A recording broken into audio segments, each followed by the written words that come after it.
All right, good morning, everybody. Can everyone hear me and see me? Okay, good morning, Mr. Smith.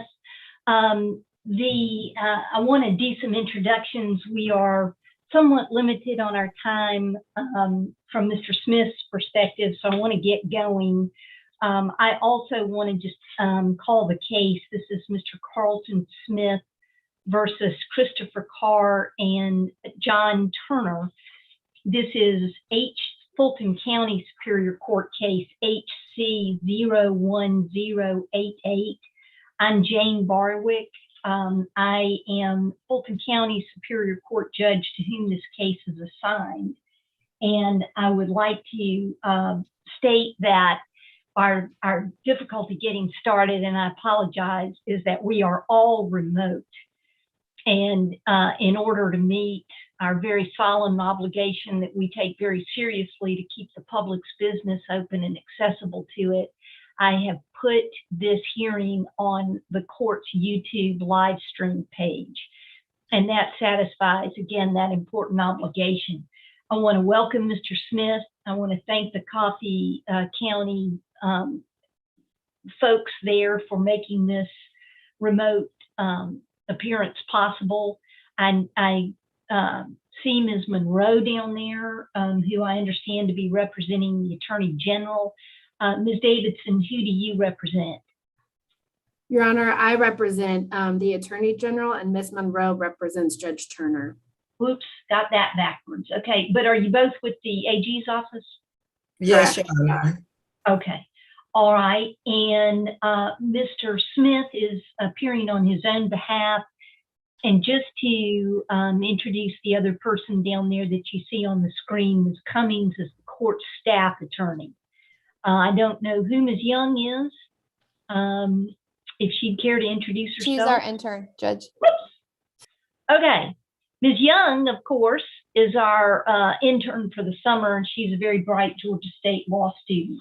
Mr. Smith, this is your petition brought in the Superior Court, and if you'd like to go forward, sir. Yes, Your Honor, thank you. Your Honor, this case was initially, it transpired behind a habeas corpus hearing that was conducted by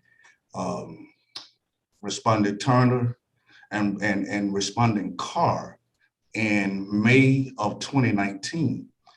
I filed a habeas petition in the Superior Court of Coffee County, alleging that my detention was unconstitutional.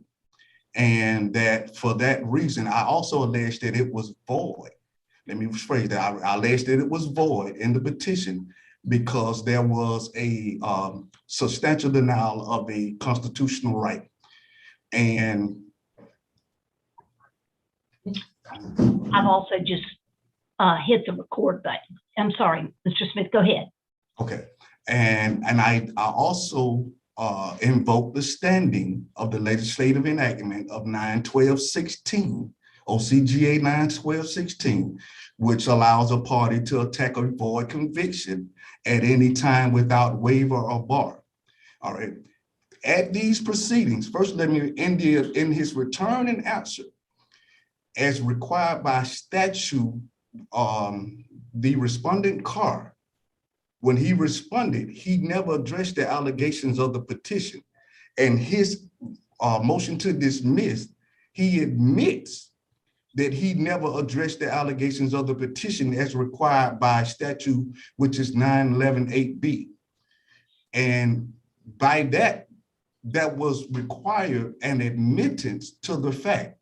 But because of the fact that he then proceeded to not produce the trial transcripts as required by statute, which is OCGA 9/14/13.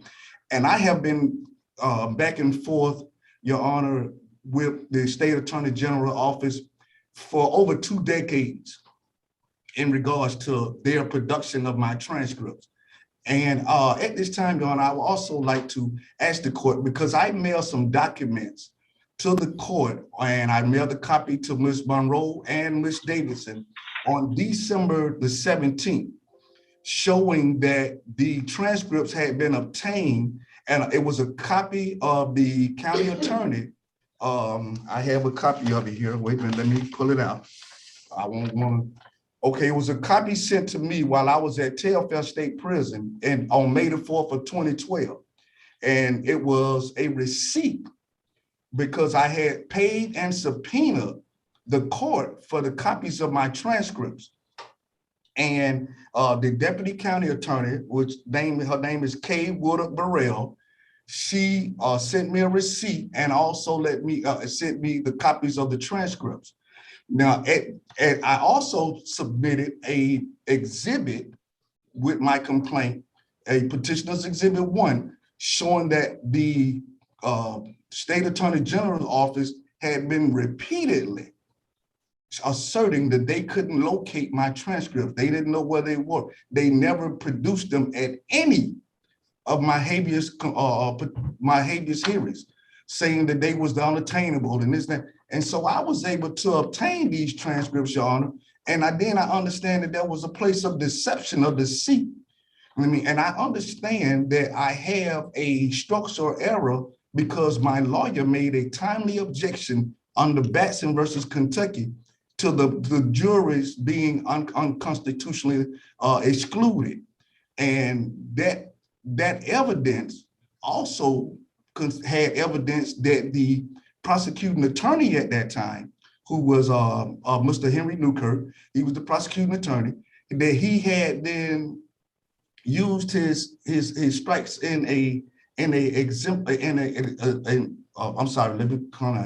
he used his strikes in a discriminatory manner, and that he had been all of the excluded jurors that he waived voir dire of them.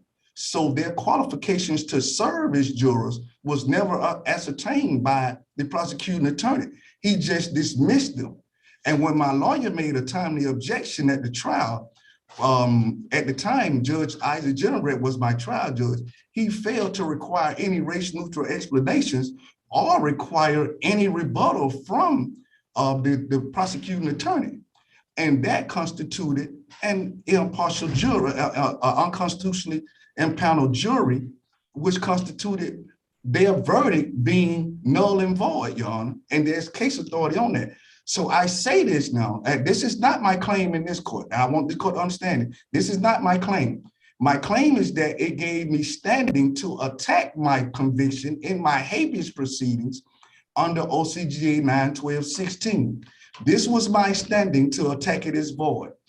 In 2009, the United States Supreme Court declared that a Batson error now constitutes a structural error.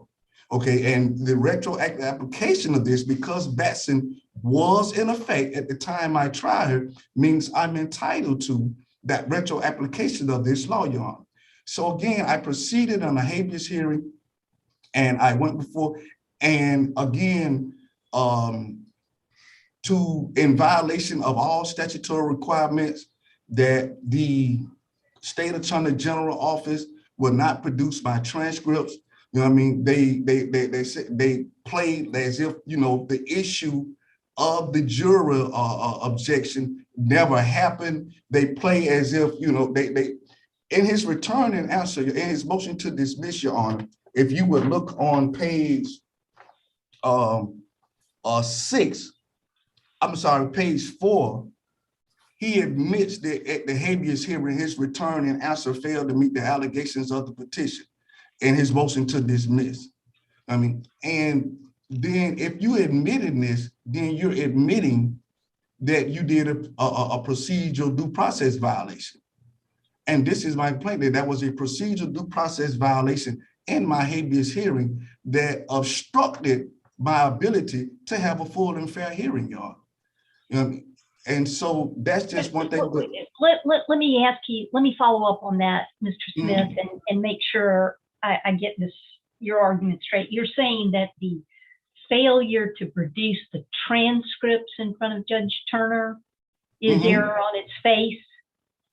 Right, correct, Your Honor, Okay. Correct. And because it's required by statute, OCGA 914-13 says that if the detention is justified by legal process, The legal process shall be produced and submitted to the judge at the hearing of the return. The Georgia Supreme Court has determined that the word shall is a word of mandatory import for statutory construction. So that's a requirement, a mandated requirement, and that authority is in O'Donnell versus Durham, which the Georgia Supreme Court held that the word shall is a word of mandatory import. So it's not a discretionary act that he does. I mean, his and then also his ability, his required return and answer in, meeting the substance of the allegations of the petition. It was very evasive, purposefully evasive, for him to say that my claim is an ineffective assistance of counsel claim in ground one of the petition, when I'm clearly making a jury composition claim in ground one of my habeas petition. It was purposeful evasiveness and deception on the behalf of the state attorney general's office for them to do that, Your Honor. And when I tried to bring it to the habeas court's attention, which I did, because I immediately brought it to the habeas judge's Turner attention, the Respondent Turner, I brought it to his attention, and he actually berated me, and this is true, the transcript doesn't show his character and attitude for me bringing this assertion to his attention and letting him know that, they did not properly respond to the allegations of my petition. I mean, and so that there also produced a procedural due process violation, Your Honor.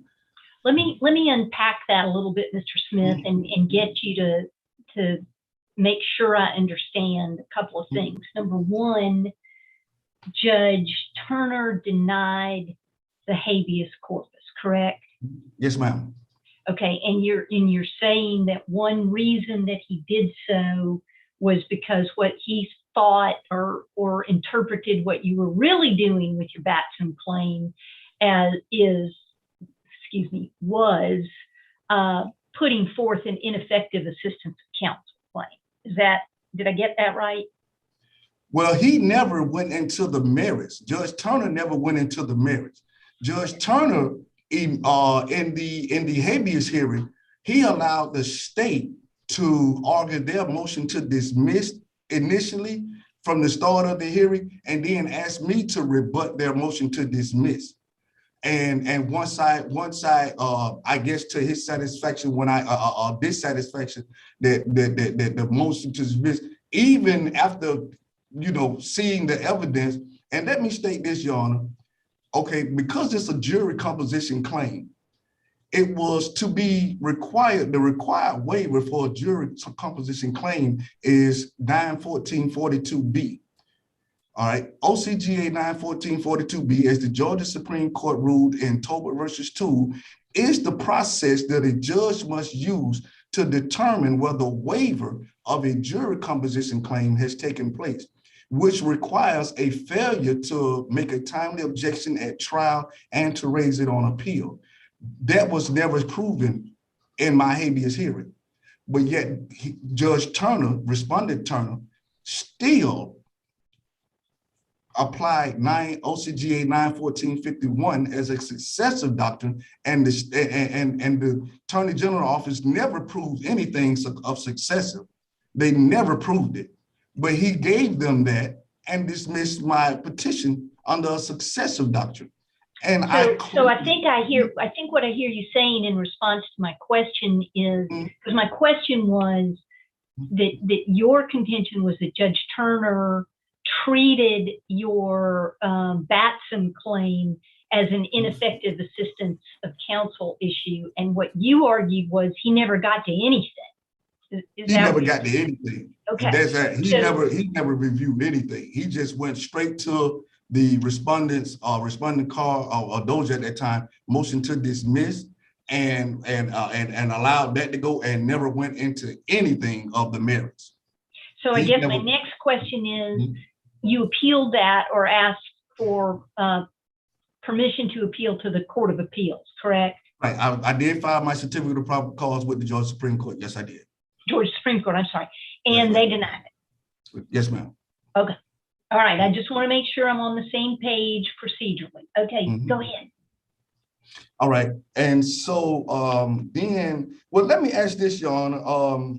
In these proceedings here, I want to ask this because I want kind of as you know, I'm making a procedural due process violation against Respondent Carr, Respondent Turner, and I understand that the applicable law in reviewing this as held by the Georgia Supreme Court is laid out in Georgia Department of Human Resources versus Steiner, and that holds that, you know, the first analysis is whether a constitutionally protected liberty or proper interest exists, and two, then it must be determined the nature and extent of the procedural protections required.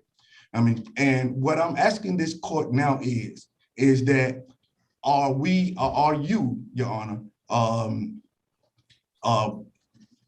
looking at, I want to know your procedure and your process for evaluating these claims, and what would you know what I mean, require me to go in your process, because of course you are the honor of this court. Well, and that's a fair question, and just to answer that, and then I'll ask you to proceed. I'm obviously going to ask the state to illuminate us on that point as well, but this is a mandamus action, and so that puts it under a different review not review standard, but it's a different, the habeas corpus, the mandamus is not a habeas corpus, and I'll ask the state to get into that when it's their turn, but you go ahead. All right, well, in my procedural due process claims, Your Honor, I first claim that the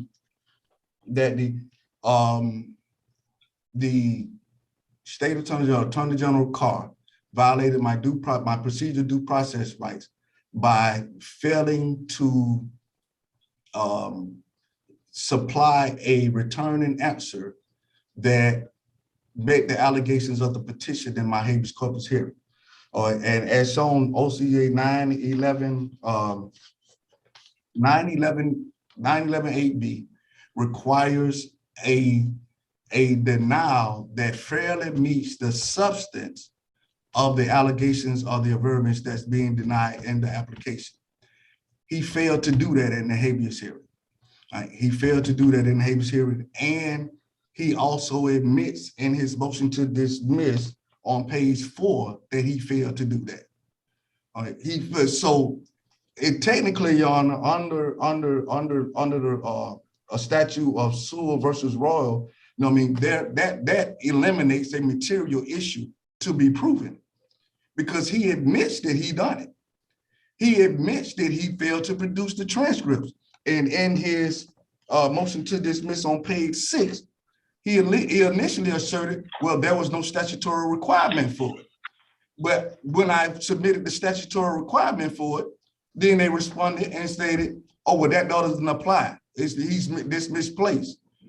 And so in each of their return and answers, now one thing I would want to point out to the court is that they did do a return and answer on my amended brief. And when I amended it to make 9-12-16 another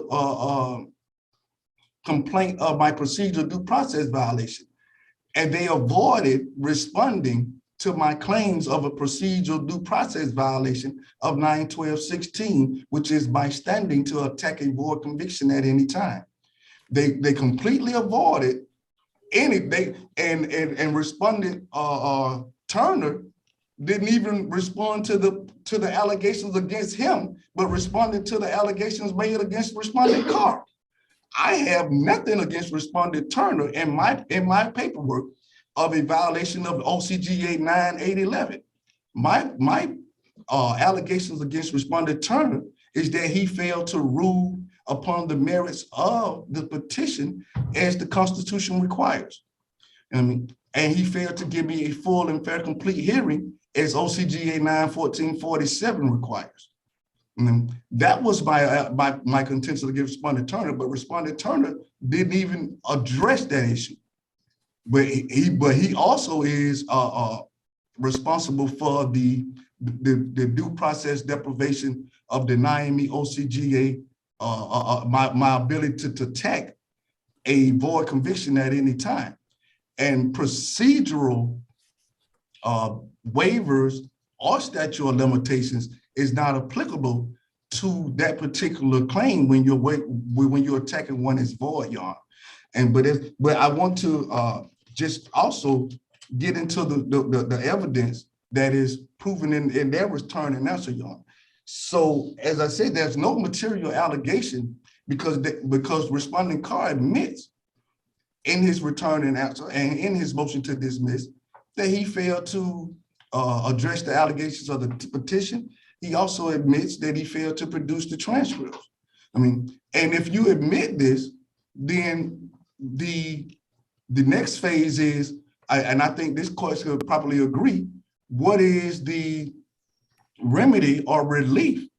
Because that's those things we should be moving to now, Your Honor, is that there should be a remedy because that admittance admittance in his motion to dismiss constitutes an admittance in the allegations and therefore justifies a remedy that the state must now propose for this procedural deprivation.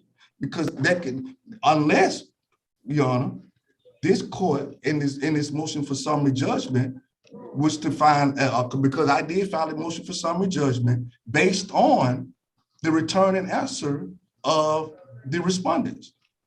They admitted it at all. And if they hadn't admitted it, then there's no genuine issue of material fact to be determined. So the thing would be, and my assertion is, what remedy or relief the state would propose behind this procedural due process violation? Well, let me ask you, sir, what do you propose? What do you want me to do? Well, Your Honor, I think that I am entitled to the relief sought for as being required to have a hearing on the merits of my allegations, of my petition. I think the judgment of the habeas court should be vacated. I mean, I think that Respondent Carr, because his intervention was not, the court granted his motion to intervene ex parte in violation of Brown versus Truller and Georgia Uniform Superior Court Rule 4.1. He admitted that he granted the respondent's own exhibits, admits and shows that the motion to intervene was granted ex parte, and that violated all procedural rules of a motion to intervene.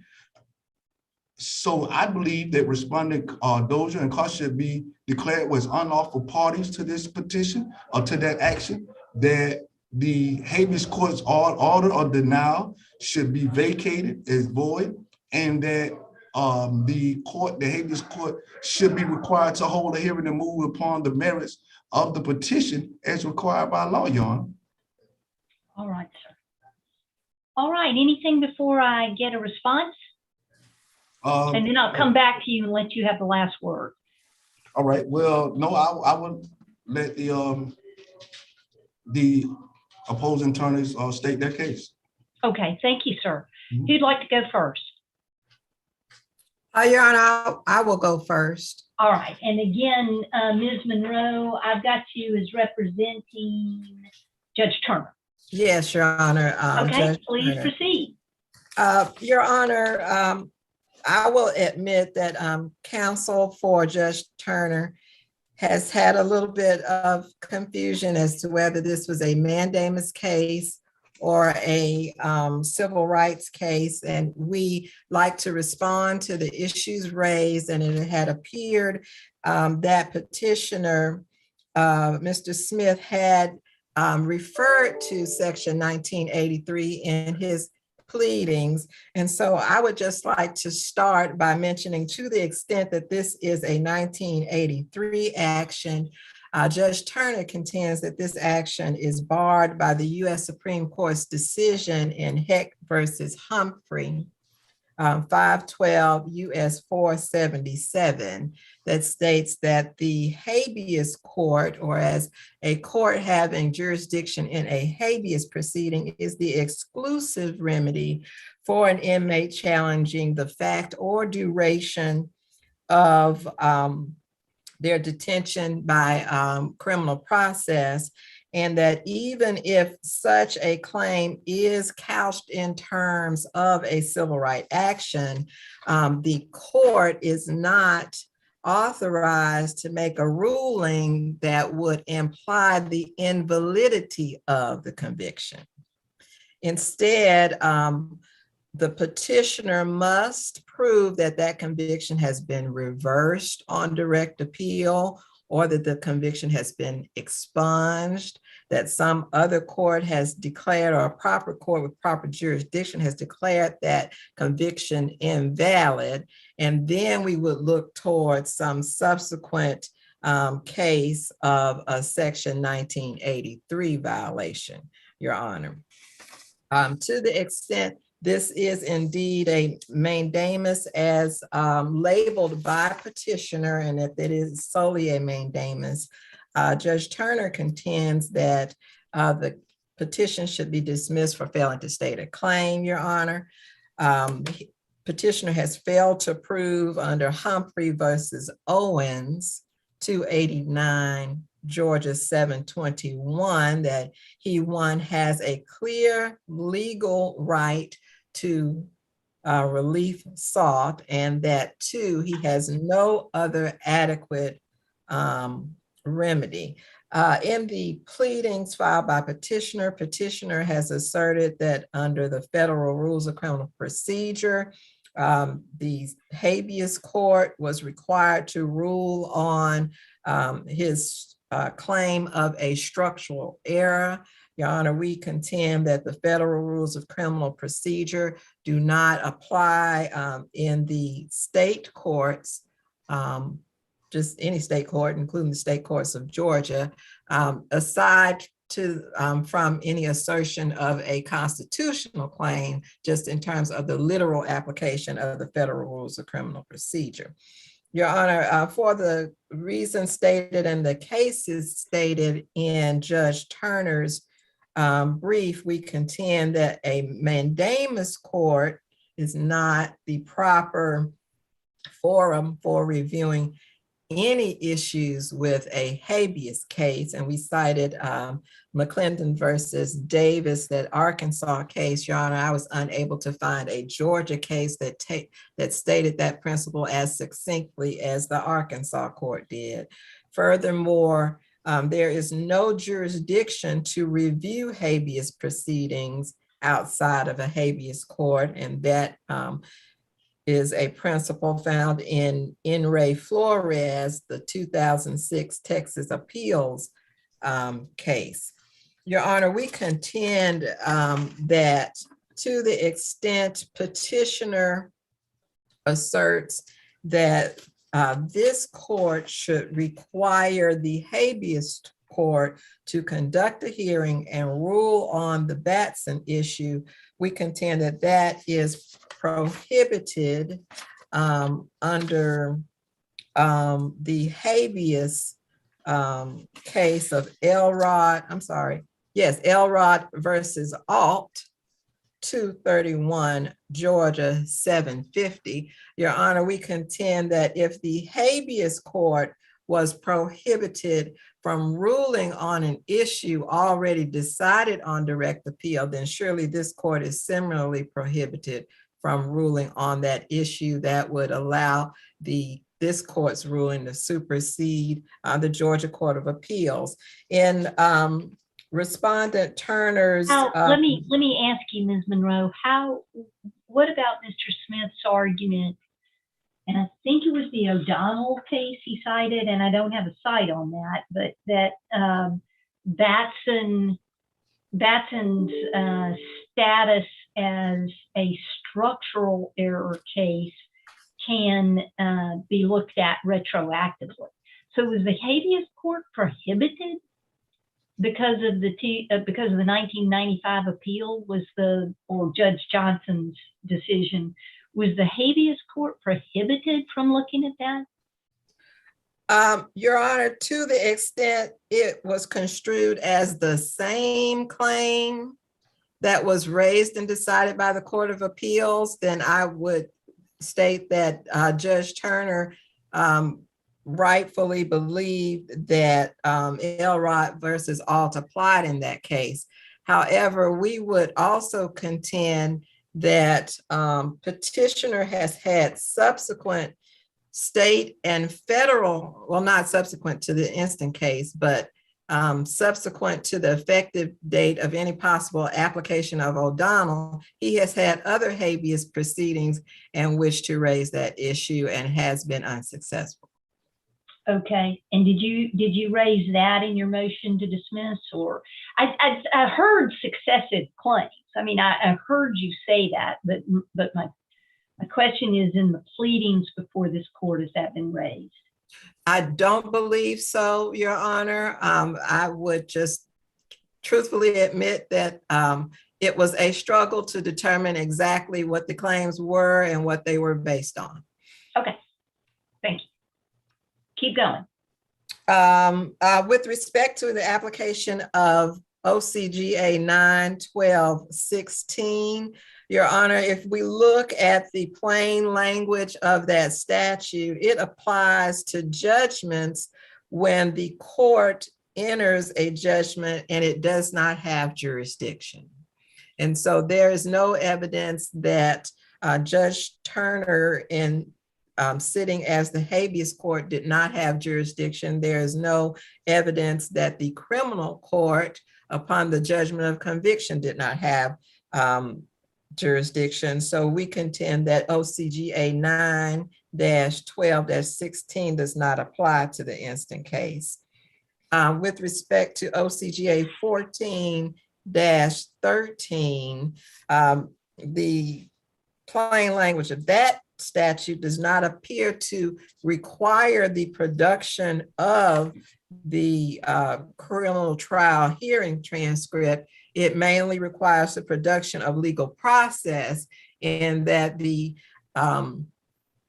before the habeas court, the respondent is required to prove why that person is being detained, and that is proof of the indictment, plea, and sentence, or at least the indictment, judgment, and sentence in petitioner's case. And we contend that production of legal process was made in each and every one of petitioner's habeas cases, primarily relying on judicial notice of the documents previously filed in the prior proceedings.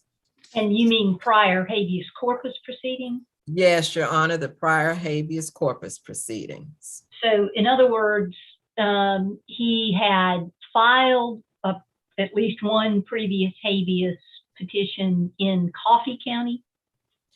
Your Honor, not in Coffee County, but to take judicial notice of the other habeas proceedings. And my review of the habeas records indicates that as exhibits, the respondent in the other cases produced copies of those decisions in the previous cases with citations. And what county was that in? Oh, Were those in? I mean, in other words, would Judge Turner have had access to those records? I cannot say, well, yes, to the extent that the respondent supplied copies of those habeas judgments. Okay. Okay. But again, if this had been in Butts County, would Judge Turner have had access to those records? Not if they were not produced. Okay. Mm-hmm. We would contend that with respect to the mandamus action, petitioner has failed to demonstrate that there is no other adequate remedy available. And to the extent that his request for relief is improper for a mandamus action, because petitioner seeks to reverse or I guess overturn or go back in time. Typically, the mandamus action is for the purpose of some future action that should be taken procedurally properly, if that's a way to phrase it. Petitioner is clearly seeking here to have the habeas court's decision reversed. He's seeking to have the habeas court hold a hearing, and ultimately petitioner is seeking a different ruling on his habeas petition. And we contend that the court should dismiss the petition as failing to state a claim for relief. Thank you. Okay, Ms. Davidson. Yes, Your Honor, thank you. My name is Megan Davidson. I'm representing Attorney General Chris Carr today. The only thing I would add to Ms. Monroe's argument, to the extent the court construes this petition as a mandamus petition, is that all the arguments she's raised would apply to Attorney General Carr as well. And the petitioners never pointed to any duty or clear legal right to the relief sought as to Attorney General Carr either. I mean, Attorney General Carr couldn't grant the relief requested, even if the court were to find the petition to be meritorious. There's no relief that he could even grant in the context of a mandamus, or frankly, even in the context of a 1983 action that's seeking injunctive relief only in these forms. The biggest problem. I think Mr. Smith would argue that he didn't put Attorney General Carr in this case. Judge Turner put Attorney General Carr in this case. That's his claim. From the standpoint of the record below, I don't know. Is that true? He said there was an ex parte. He said there was a motion to intervene with an ex parte order. So who put Attorney General Carr in this case? Attorney General Carr represented then Commissioner Greg Dozier of the Georgia Department of Corrections, who is the proper defendant in the habeas proceeding. The reason why Commissioner Dozier intervened is because the offender has been incarcerated at Coffee Correctional Facility, which is a private prison. And so in those situations, because the warden is the responsible party for habeas, because it's a contracted private facility, the state intervenes to defend that habeas, is how Mr. Gregory Dozier got involved. And the Attorney General's office is who represents the Georgia Department of Corrections in those cases, and did in that particular case.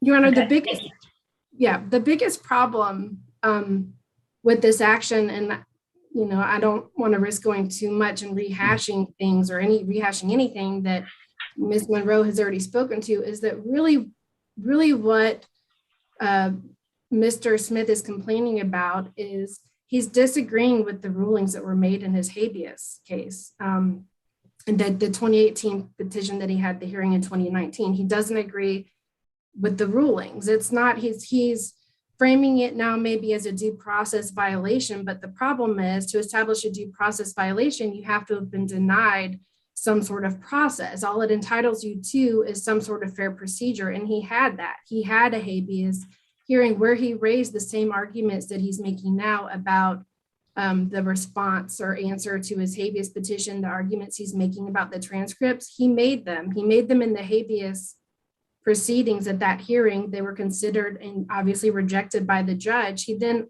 also sought review by the Georgia Supreme Court, who also declined to do so. So he had process. These contentions have been heard.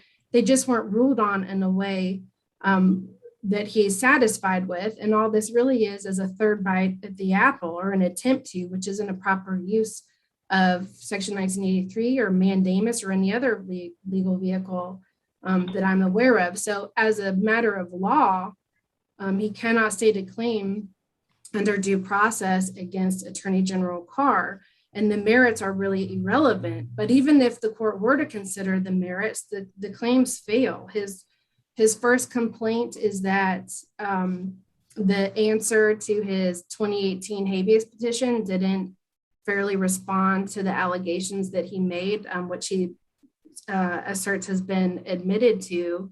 What was admitted to in the context of these proceedings is there does appear that answer to that habeas petition had some sort of a typographical error. It did deny a claim of ineffective assistance of counsel that doesn't appear to have been asserted in his petition, but it also denied every other allegation that was raised. It made a general denial. It denied any remaining allegations. It didn't admit anything. It appears to me to have just been a typo. It was a typo in the petition and it responded to a claim that wasn't raised, but it didn't admit anything. It still denied everything. And this was brought up at the habeas corpus hearing. So Judge Turner was aware of this, and this was flushed out and corrected in the context of that hearing. So that claim would fail in the merits. There was absolutely a response. It denied everything. And again, at the end of the day, none of that really matters because Judge Turner reviewed it and made a decision, which was within his judicial discretion, and the Supreme Court has considered and declined to take up this issue. As to the transcript, I guess now I wasn't totally clear on whether Mr. Smith ever did have the transcript or not, because it appears in the transcript of his habeas corpus hearing that he presented some of that transcript at the hearing, which he's now said, I believe, in his argument that he managed on his own, I guess, to get a copy of his trial transcript. So it does appear that he had it and even presented some of it at the hearing, which would seem to foreclose any sort of a due process problem. But also, it's actually not the Attorney General's office responsibility to put that hearing forward or to put the transcript of his criminal proceedings forward in that habeas corpus proceeding. His habeas petition proceeded under 91441 because that is the exclusive procedure for seeking habeas corpus in this state. And the Supreme Court has stated in decisions that it's the habeas petitioner that bears the burden of putting that evidence forward. So there actually isn't an obligation on the Attorney General to put that transcript into evidence at this habeas corpus hearing. But again, even if there was, this issue was raised to Judge Turner, who considered it and ruled on it, not in Mr. Smith's favor, who then sought review from the Georgia Supreme Court, who also declined to take up the issue. So in terms of a due process claim, there can be none. He had process, it was heard. He didn't perhaps get the decision that he liked, but he had process. He had an appeal, and filing an action in another superior court trying to set aside the rulings of a judge elsewhere is just not an appropriate use of the judicial process. And for those reasons, Your Honor, we would ask that the court dismiss the petition that has been filed and also deny Mr. Smith's motion for summary judgment as amended. Ms. Davidson, what page, and this may be a question for Ms. Monroe, but what page in the exhibits to the answer, and I don't know if this is Judge Turner's answer or A.G. Carr's answer, but there's a 115 page. Where do I find Judge Turner's decision? Do you know? Your Honor, Judge Turner's order dismissing the habeas petition was attached as Exhibit E. Okay. Do you know And the then page number? E. Okay. Well, Exhibit E is the order dismissing the petition. Exhibit D is the transcript of the habeas hearing. Okay, let me go back to that. Just give me 1 second. I know we're on clock here. Do you have a page number? Of the point at which he rules? Yes, his order. You said E? E is yeah, okay, I got it. Yeah, it's just a 6-page order. Okay, I got it. It is Exhibit E. Thank you. Okay, anything further, Ms. Davidson? Not from me, Your Honor. Thank you. All right, Mr. Smith, I'll let you finish us up. Thank you, Your Honor. In regards to Attorney Monroe's assertion that the petitioner making a claim against his conviction, that is clearly not the case. The petitioner is making a claim against the procedural deprivations of the habeas hearing. All right, the petitioner clearly states in his petition the allegations of that Judge Turner or Respondent Turner failed to do and inflicting a procedural deprivation upon the petitioner, as well as Respondent's Carr failure to do required acts to inflict a procedural deprivation upon the petitioner. And the Attorney Monroe states that 9/12/16 is just a statute of judgment, but Your Honor, that is a civil practice statute. Civil practice controls habeas corpus. Habeas is a civil remedy. It's not a criminal remedy. So when you're attacking the judgment of conviction is void, you have to go up under the Civil Practice Act. I mean, you can't go up under the Criminal Practice Act, which is 1794. That's been established from the Georgia Supreme Court, Your Honor. And so, and also, Your Honor, in regards to Attorney Monroe's assertion that the transcripts does not have to be produced, I submitted Petitioner's Exhibit 1. And on page 4 of Petitioner's Exhibit 1 is a return and answer in the federal court against the Attorney General office back in 1998. And on page 4, the Attorney General stated to the federal court that the attorney that they had not submitted or obtained the transcripts from the Fulton County Superior Court, and that as soon as they did, they would produce them. Now, if it's not their responsibility, why would they be given an explanation for not producing them? It has to be.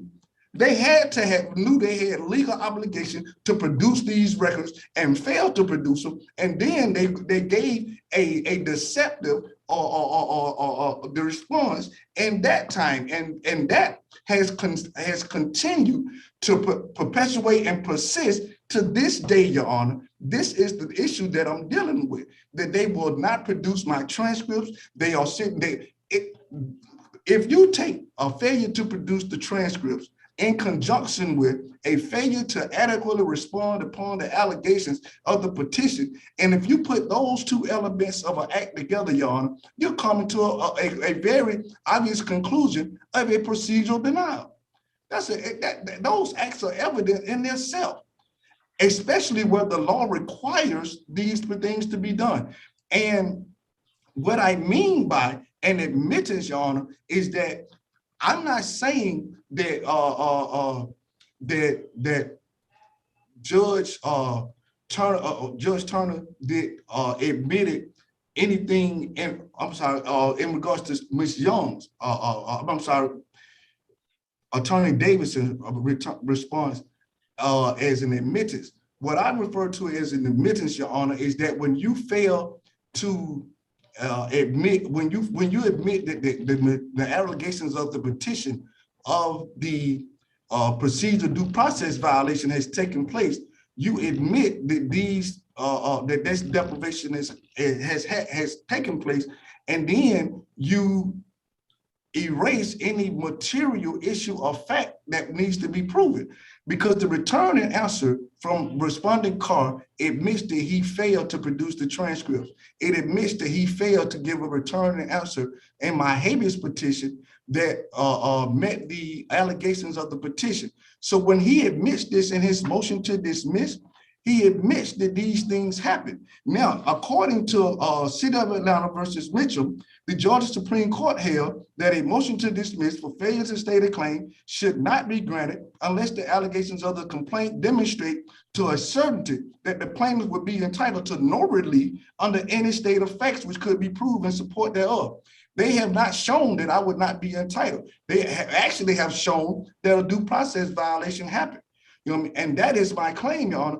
And Your Honor, I decided, I titled this as a mandamus. And a mandamus is, in the language of OCGA 9620 holds, whenever from a failure to perform or improper performance, a legal injustice would ensue that the mandamus may issue. That's the clear language of OCGA 9620. And we have here an improper performance and a failure to perform. The improper performance on part of Respondent Turner, because he failed to adequate rule to hear and rule upon the merits of a substantial constitutional violation. When the party had standing to attack that under OCGA 91216. That would a void judgment is not subject to any waiver or forfeiture doctrines. And when I cited Federal Rule Criminal Procedure 30, it's because that the waiver standard of the state of Georgia under 91448.3 is in compliance with the waiver standard of the federal statute. And the Georgia Supreme Court held in Pyatt versus State, the Federal Rule of Criminal Procedure is controlling as to waiver of substantial constitutional violations.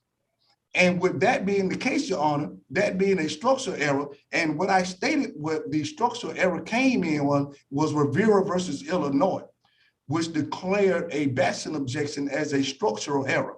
And that was a 2009 decision.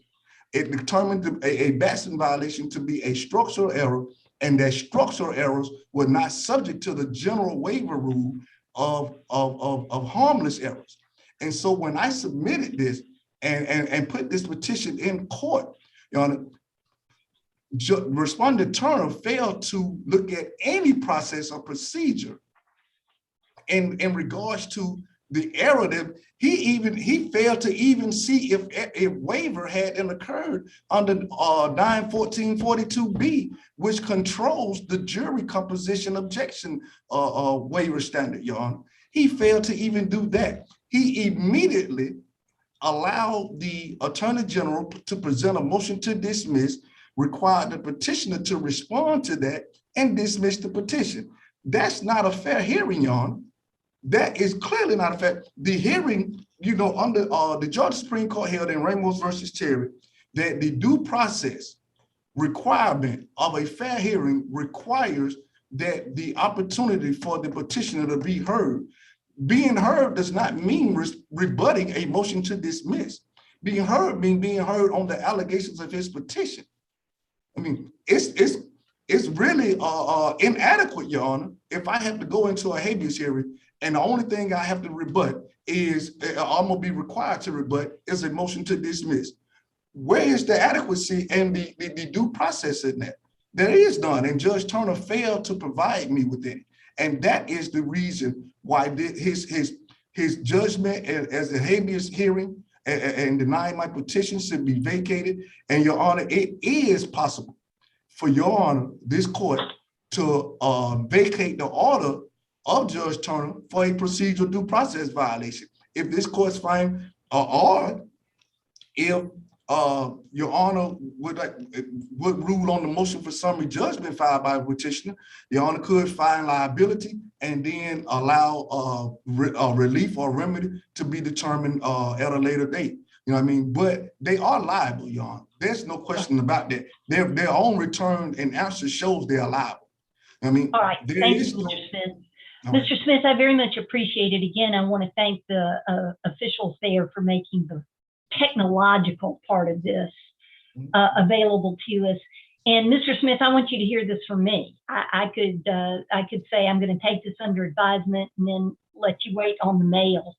But I'm going to go ahead and tell you right now, sir, that I'm going to grant the motion to dismiss filed on behalf of did both of you file or just Judge Turner? I'm granting Judge Turner's motion to dismiss, thereby dismissing the case in general. Pardon me? Attorney General Carr also filed a motion. All right, I'm granting both of those motions to dismiss. Ms. Davidson and or Ms. Monroe, I'm going to ask you to prepare an order. I'm doing so on the basis, and I won't say this perfectly, and I want to point out that the order of the court will be found in the writing signed and entered in this case. But my reasons are that this is framed as a mandamus action. That's an extraordinary writ, and it's to be granted under very limited circumstances. And one of those circumstances is just quite plainly that the court below, or the official below, subject to the mandamus, is required to do the act that is complained of. I think Judge Turner did do the act, but Mr. Smith was not satisfied with it, and he had an opportunity at the Supreme Court and did not prevail there either. So number one, I find that there is no relief being sought or that could be sought under mandamus. And then the second prong of that there's an adequate remedy. There is an adequate remedy, and Mr. Smith has tried that and it didn't work. So there are potentially other reasons. I'm not as impressed with the Pauper's affidavit reason. I think Judge Turner set forth his ruling well in his order, that being in part the successive nature of the prior proceedings. So if you want to put that in the order, basically this isn't a mandamus case. There's no mandamus relief that this court can offer. And Mr. Smith, I know this is your life that we're talking about in legal terms. I think you did a very good job here today, and